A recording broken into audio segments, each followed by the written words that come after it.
Our channel. ఎట్టకేలకు సీఎంగా రేవంత్ రెడ్డి అని ఫైనల్ అయ్యింది. రేపు ప్రమాణ స్వీకారం చేయబోతున్నాడు. అయితే రేవంత్ రెడ్డికి ఉన్న సవాళ్ళేంటి? అది మనతో ఉన్న సీనియర్ జర్నలిస్ట్ శ్రవణ్ గారిని అడిగి తెలుసుకుందాం. నమస్తే సార్. రేపు సీఎంగా రేవంత్ రెడ్డి అని ఫైనల్ అయిపోయింది. తనకు ఉన్న సవాళ్ళేంటి మనకు చెప్పండి. ఎట్టకేలకు కాంగ్రెస్ ప్రభుత్వం విజయవంతంగా అధికారంలో రాకపోతుంది. తెలంగాణ ఏర్పడిన తర్వాత 10 సంవత్సరాల తర్వాత తెలంగాణలో అధికారం చేపట్టబోతుంది. వాస్తవానికి 2014లో తెలంగాణ ఇచ్చినటువంటి కాంగ్రెస్కు పట్టం కట్టాలని కోరుకున్నప్పటికీ అదే ఆ రోజు ఉన్నటువంటి రాజకీయ పరిస్థితులు కానీ కేసీఆర్ గారు ఉన్నటువంటి అభిమానం కానీ మళ్ళీ కేసీఆర్ గారే ప్రమాణ స్వీకారం చేయడం, అధికారంలోకి రావడం, ఆ తర్వాత కూడా సెకండ్ టర్మ్లో కూడా ఆయన రావడం, ఈలోపు 10 సంవత్సరాల తర్వాత అంటే 2 టర్మ్స్ తర్వాత మార్పు కోరుకోవడం, బీఆర్ఎస్ పార్టీలో కొన్ని మైనస్లు ఉండడం, వాళ్ళ వల్ల జరిగినటువంటి వ్యవహారిక తప్పులు అనుకోవచ్చు, వ్యక్తిగతంగా ఉన్నటువంటి తప్పుల వల్ల ఏ కారణం అయితేనేమి వాళ్ళ మార్పు కోరుకున్నారు. ఆ టైంలో కాంగ్రెస్ పార్టీ ఇచ్చినటువంటి హామీలు కానీ గ్యారంటీలు కానీ ఇవన్నీ కూడా ఆకర్షితులై ప్రజలు స్పష్టమైన మెజార్టీతోటి 64 సీట్లతోటి కాంగ్రెస్ని అధికారం చేయమని చెప్పి నిర్ణయానికి వచ్చారు. అయితే ఇక్కడ కాంగ్రెస్ పార్టీకి అధికారం చేయమని అయితే నిర్ణయం జరిగిపోయిన తర్వాత మరి ముఖ్యమంత్రి ఎవరవుతారు అనేది ఆ పార్టీ అంతర్గత విషయం అయినప్పటికీ ఇది ప్రజాస్వామ్యంలో ప్రజాసత్య అక్కడ ఉంటున్నప్పటికీ ఇక్కడ ముఖ్యమంత్రి జడపదార్థంగా కావడం కాంగ్రెస్లో ఉన్నటువంటి అవలక్షణం. అది ఇప్పుడు పార్టీ మారడం, ఒకరు ముఖ్యమంత్రిగా ఉంటే ఇంకో వ్యక్తులు ఒక వర్గాలు యాక్సెప్ట్ చేయకపోవడం, ఇవన్నీ మనం చూస్తూనే ఉన్నాం. ఈ భయం ఆల్రెడీ ఉంది మనకు. అయినా కూడా మళ్ళీ దాని తరహా లక్షణాలు 3 రోజుల నుంచి చూస్తూనే ఉన్నాం. సరే, ఎట్లకేరకు రాజీపడి రేవంత్ రెడ్డిని ముఖ్యమంత్రిగా డిసైడ్ చేయడం, రేపు ప్రమాణ స్వీకారం చేయబోతున్నారు. ఇంతవరకు బాగుంది. రేవంత్ రెడ్డి గారికి మన శుభాకాంక్షలు మన ఛానల్ ద్వారా కూడా తెలియజేద్దాం. ఎందుకంటే ప్రజలకు మంచి జరగాలి. ఏ పార్టీ వచ్చినా ప్రజలకు ఏదైనా ప్రయోజనం జరిగితే, మార్పు కోరుకొని కొత్తగా వచ్చిన వాళ్ళు ఏదైనా ప్రయోజనం జరిగితే చాలా సంతోషిస్తాం.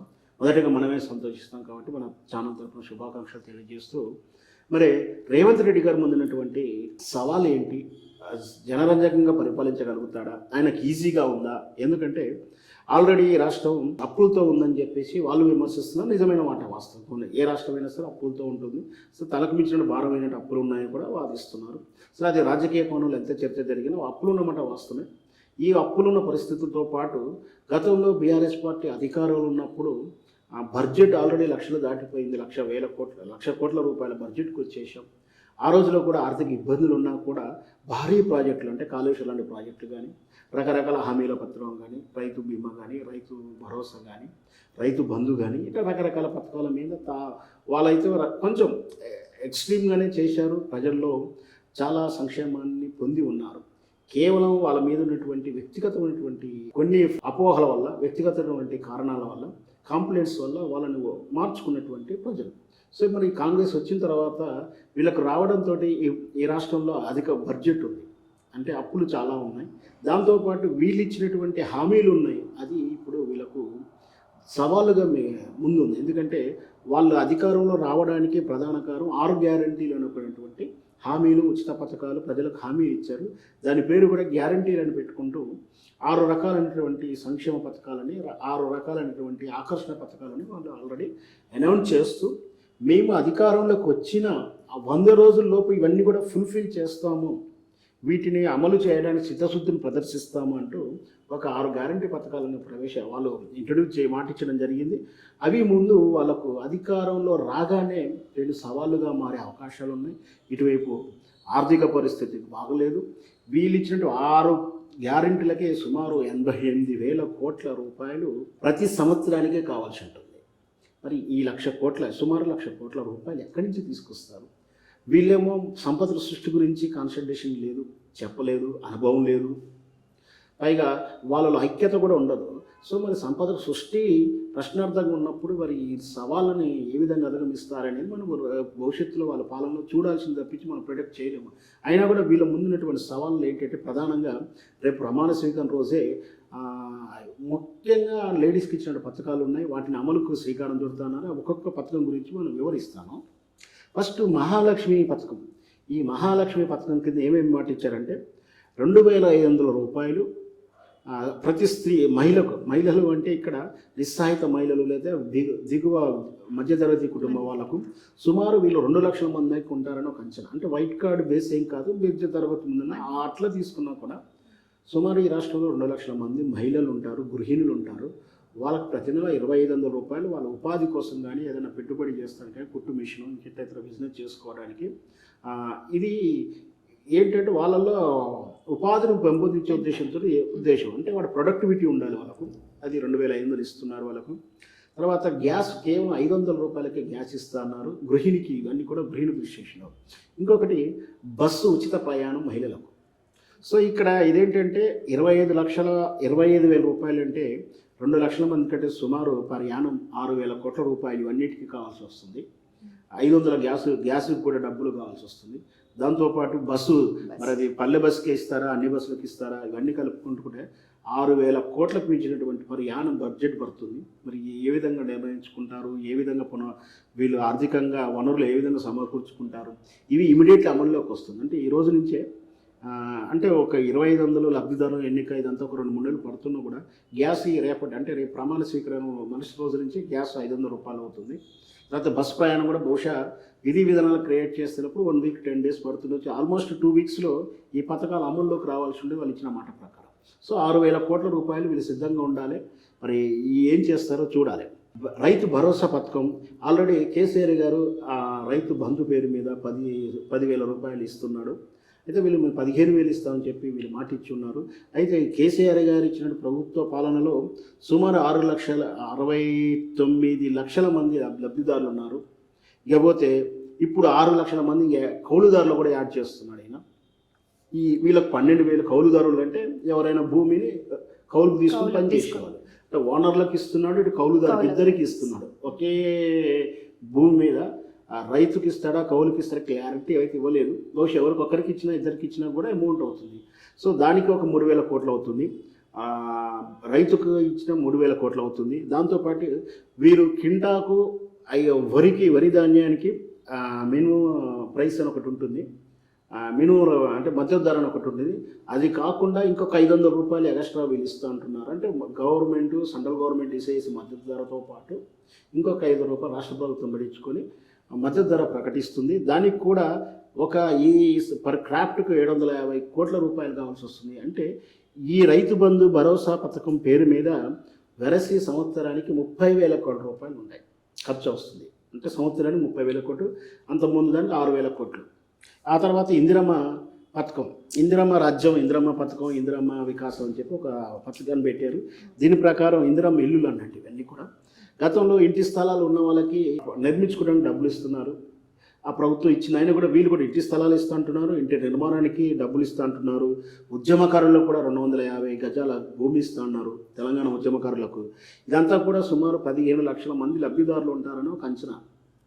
దీనికి కూడా 15,000 కోట్ల రూపాయలు అవుతుంది ప్రయాణం. ఈ గృహ నిర్మాణం అనేది ఒక దీర్ఘకాలిక ప్రయోజనం. సంవత్సరానికి ఎన్ని లక్షలు కడితే వీళ్ళ ప్రయోజనాలు చేరుతాయి, 3 లక్షల మంది కన్నా ఎక్కువ కట్టగలుగుతారంటే 15 లక్షల మంది లబ్ధిదారులు ఉన్నారు. అంటే పెద్ద సవాలుగా మిగిల్చే ఉంది. అంటే కేసీఆర్ ఇచ్చినటువంటి డబుల్ బెడ్రూమ్ పథకం ఏ విధంగా ప్రాక్టికాలిటీలో వైఫల్యం చెందారు. ఎందుకంటే అందరికీ ఇల్లులు కట్టడం అనేది అసాధ్యమైన విషయం. సాధ్యమా అంటే సాధ్యమైనప్పటికీ అంతమందికి ఒకేసారి కడితే బడ్జెట్ జరుపుకోదు ముఖ్యంగా. అంటే సో ఆ మైనసే బీఆర్ఎస్ని ఓడగొడుతున్న కారణం ఏంటంటే డబుల్ బెడ్రూమ్ ప్రతి ఇంటికి, ప్రతి ఊరికి, ప్రతి వ్యక్తికి ఇస్తా అన్నాడు. ఇవ్వలేదన్నాక అపోహతోటి వాళ్ళని ఓడగొట్టారు. సో ఇది రేపు పొద్దున్న కూడా ఇది పెద్ద సవాలు ఎలా ఉందంటే బీఆర్ఎస్కి ఏదైతే ప్రాబ్లం అయిందో ఇవే ఇళ్ల నిర్మాణం కూడా కాంగ్రెస్ ప్రభుత్వానికి ఇందిరమ్మ ఇళ్ల పథకం కూడా సవాలుగా అయ్యే అవకాశాలు ఉన్నాయి. దాని తర్వాత యువ వికాసం, ఈ యువ వికాసం కూడా ఉద్యోగాలు ఇస్తామని, నిరుద్యోగులకు పెన్షన్ ఇస్తామని రకరకాలుగా చెప్పేసి, ఇంకొకటి చదువుకునే వాళ్ళకి, ఇంటర్ చదువుకునే వాళ్ళకు భరోసా ఇస్తామని, నిరుద్యోగులకు కోచింగ్ ఇస్తామని, నిరుద్యోగులకు దాంతోపాటు ప్రతి గ్రామంలో ఇంటర్నేషనల్ ప్రతి మండలానికి ఇంటర్నేషనల్ స్కూల్ కట్టిస్తామని, ఇట్లా యువతకి ఇచ్చిన భరోసాలు ఉన్నాయి. జాబ్ క్యాలెండర్లు అన్నారు. ఇవన్నీ అంటే ప్రతి సంవత్సరం వేకెన్సీలు అన్నీ కూడా వితిన్ 1 ఇయర్లోనే స్టార్ట్ చేస్తాము, 1 ఇయర్లో ఫినిష్ చేస్తాము, ప్రతి ఇయర్ మళ్ళీ కొత్త క్యాలెండర్ రిలీజ్ చేస్తాము అన్నట్టుగా చెప్పారు. వీళ్ళెక్కడ చూసినా వీటికి కూడా 10,000 కోట్ల రూపాయలు అవసరం ఉంటుంది. ఇకపోతే గృహజ్యోతి పథకం కింద కూడా ఇది కూడా ఇమీడియట్లీ ఎఫెక్ట్ వచ్చేది. ఎందుకంటే ప్రతి గృహానికి 200 యూనిట్ల కన్నా తక్కువ వాడుకుంటే ఉచిత కరెంటు ఫ్రీ. 200 యూనిట్ల కన్నా ఎవరు తక్కువ వాడుకున్నా అది కూడా ఏంటంటే మిడిల్ క్లాస్లో చూస్తారు.